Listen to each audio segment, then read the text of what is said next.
Ladies and gentlemen, fellow Macedonians, friends of Macedonian, distinguished guests. As you know, the UMD Macedonia Friendship Award is given to individuals who have been long-standing friends of Macedonia and the global Macedonian community. And perhaps none of the other recipients of this year's UMD Friendship Award has been a friend of Macedonia for as long as Dr. Friedman has been. Now, I'm not trying to take anything away from anyone, but ever since he first visited Macedonia for the first time in 1971, Dr. Victor Friedman has worked tirelessly to bring awareness about Macedonia's rich heritage and culture. During the last 40 years, he has brought the study of the Macedonian language to an entirely new level worldwide. The publication of his book in 1977, being the first book published in the United States on modern Macedonian, has been used as a basis for future publications on the language worldwide.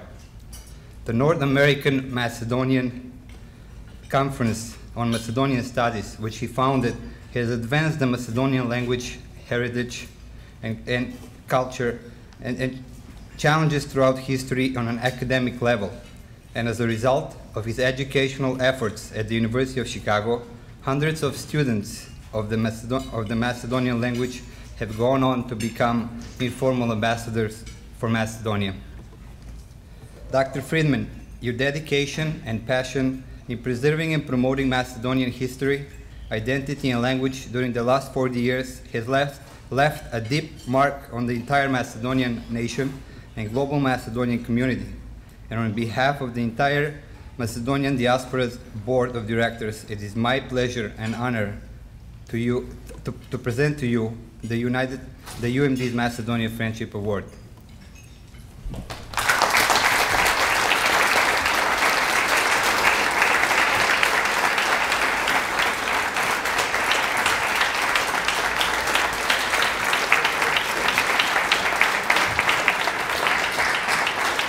And again, the award, the UMD Macedonia Friendship Award, presented to Professor Victor Friedman in appreciation and honor of your strong support for Macedonia. Thank you very much.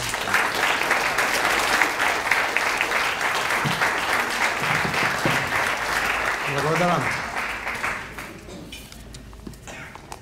Ви рекоа дека имам 7 минути да зборувам, така ќе се трудам, It is indeed an honor, a privilege, and a genuine pleasure for me to be thanking you here tonight for this award.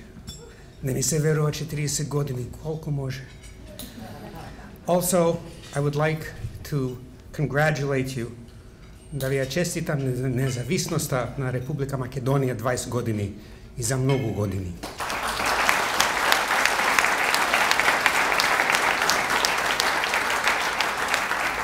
In a sense, I'm here tonight as a result of a brief conversation in the old elevator of Foster Hall at the University of Chicago in the winter quarter of 1971, when I was a first-year graduate student in Slavic linguistics and thought I was going to write my dissertation on Bulgarian or Georgian.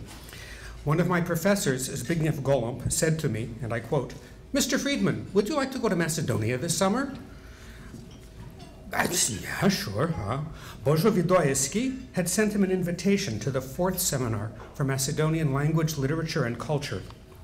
And he had asked my Professor Golomb to recommend any promising students. And thanks to a small grant from the University of Chicago and a matching grant from my parents, I was able to go, and the experience changed my life.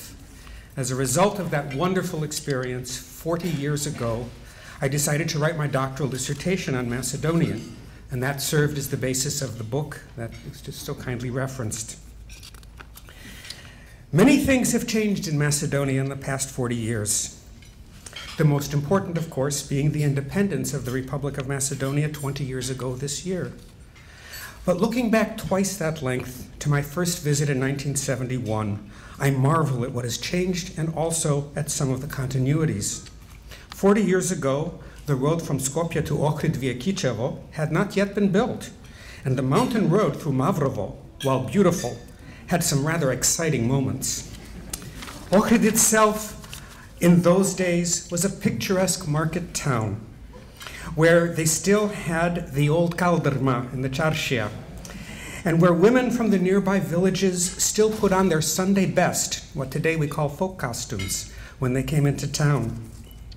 Skopje was still recovering from the terrible earthquake of 26 July 1963. Although, of course, many new buildings were already in place. Still, I remember the pile of rubble next to the Hotel Turist, now a Best Western.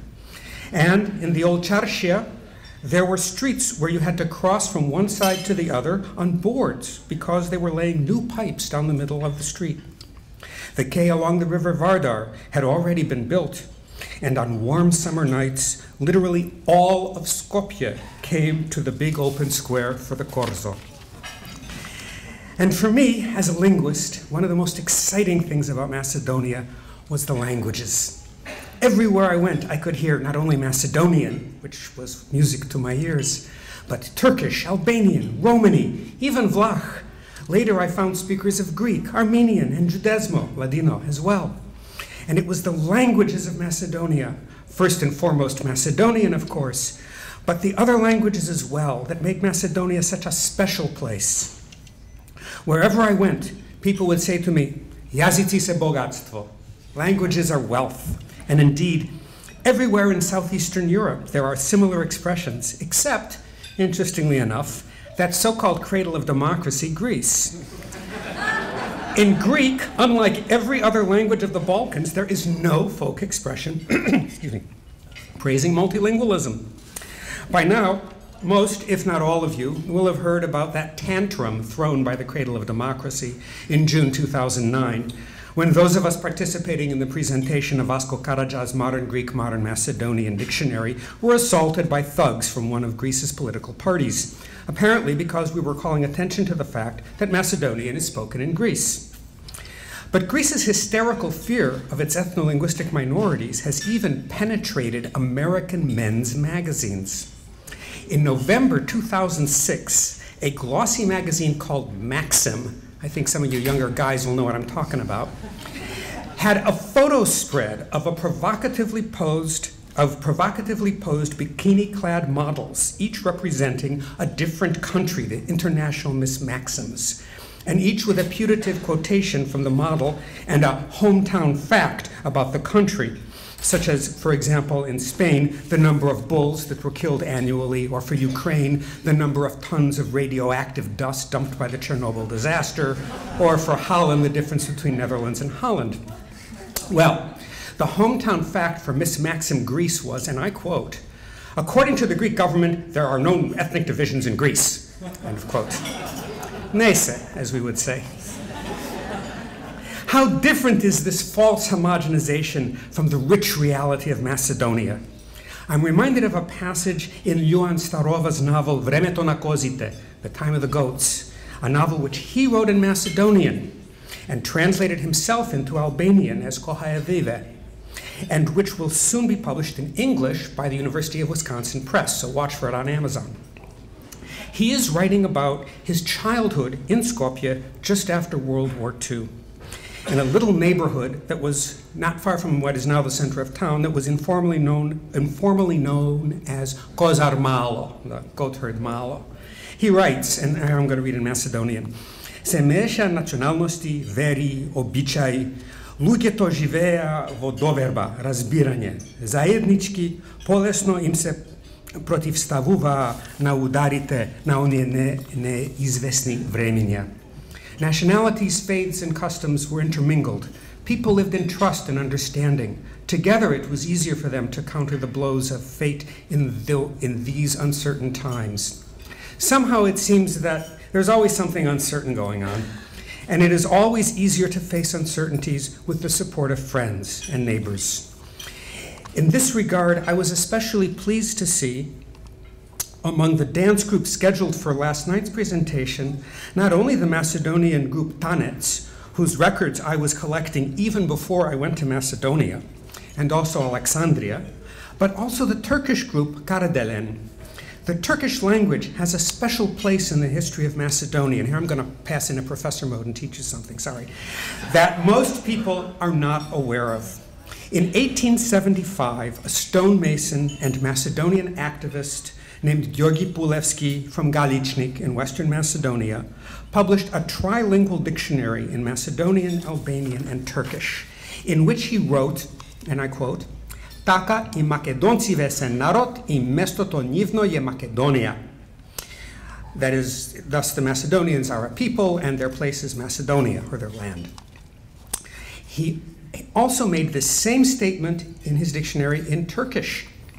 Dahi Makedonlular kavndir ve yerini dahi onların anılır Macedonia.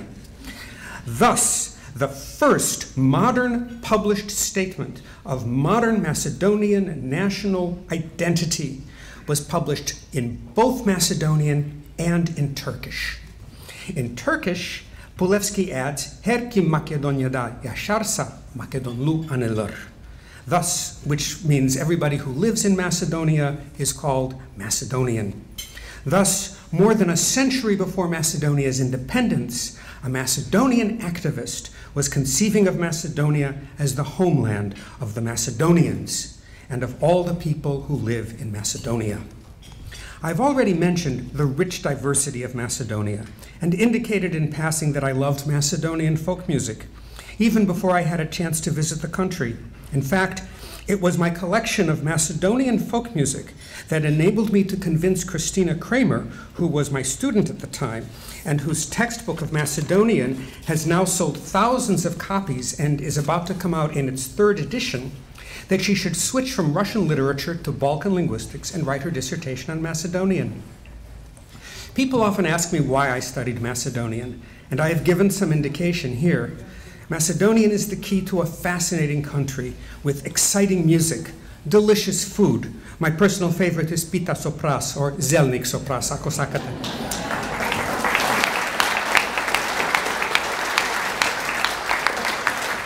And warm, generous, hospitable people. For the linguist, literary Macedonians' fixed antepenultimate stress, its prepositional syntax, and rich verbal system provide endless fascination. I would also be remiss if I did not mention here Macedonia's domašna rakija, which, after many decades of serious investigation in over a dozen different countries, I have determined is truly the best in the world.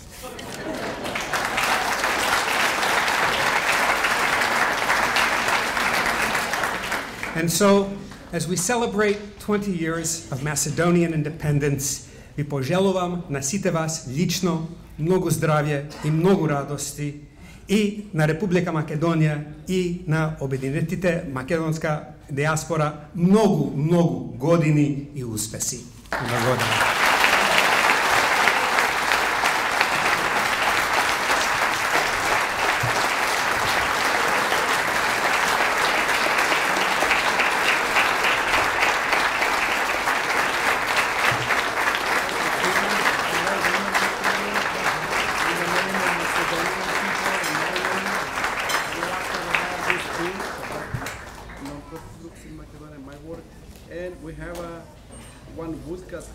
Original podcast for you too. It's representing the whole Holocaust about Macedonia and Israelis.